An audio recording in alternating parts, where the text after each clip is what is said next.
walk. I walked in it differently. I moved differently. I thought differently. Once this thing came on, the helmet went down. It was peace. I didn't care who was around me. It was laser focused at that point. It means that, boom, time to get to work.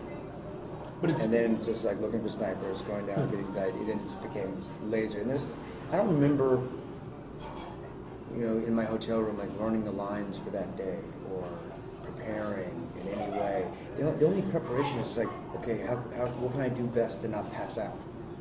That's how I'm going to prepare. So I'm going to start off the day with a bunch of OJ, a bunch of water, maybe some Gatorade.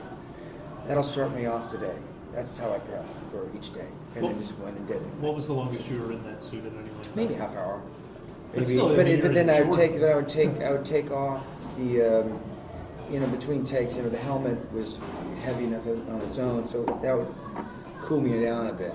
And we had a fan in the thing, but it's not to cool you down; it's so you can see. It doesn't fog up, right? Because it's probably 150 in there. It's crazy. You can't think straight. But it was intense, man. I don't really know how to explain that. You touched on it earlier when you were talking about stuff walking into and out of the scenes and all that. But where the Sean and Jordan, it wasn't necessarily a closed set. I mean, right. There's something in the press notes about the cinematographer running down the streets getting stuff thrown at him while he was filming. Oh yeah. Yeah. So how was it? I mean, was it negative in any way filming that? The only experiences I came across that I got a needle stuck in my arm, which wasn't very cool. Somebody stuck in No, I was just rifling through the ground, and I know this isn't part of the movie.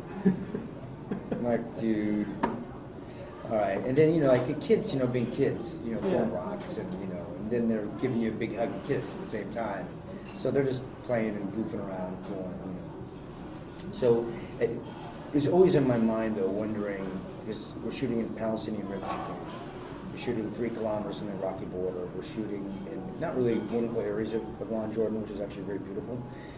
There's Iraqi refugees from the war that is currently going on at this time. And when we were there, and here we are in our digitals and rifles and the turret and the Humvee. I don't know. I can't speak for them. I can't even assume what that feeling is or what they think. If they know it's a movie, they try to do the best they could to pass out flyers and to let everybody know it's just a movie. Don't worry, everything is pretty fake for the most part. But for you as an actor, that probably had to be incredibly instructive. You're no longer Jeremy Renner because Jeremy Renner would never be there. No, absolutely not. And the few instances where literally there's,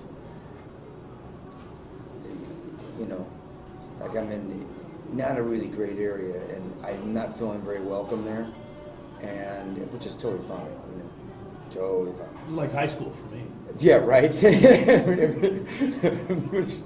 Yeah, probably not too far from me as well. But then I'm running down the street with a pistol in my digitals, and there's no one around me. I'm sprinting down this road, and they're in the back of a truck, kind of hidden under a blanket, just shooting what they can, and just running in out of traffic. And it's I don't think about it. Just kind of do it and get it done. And maybe that informs my character. I don't know.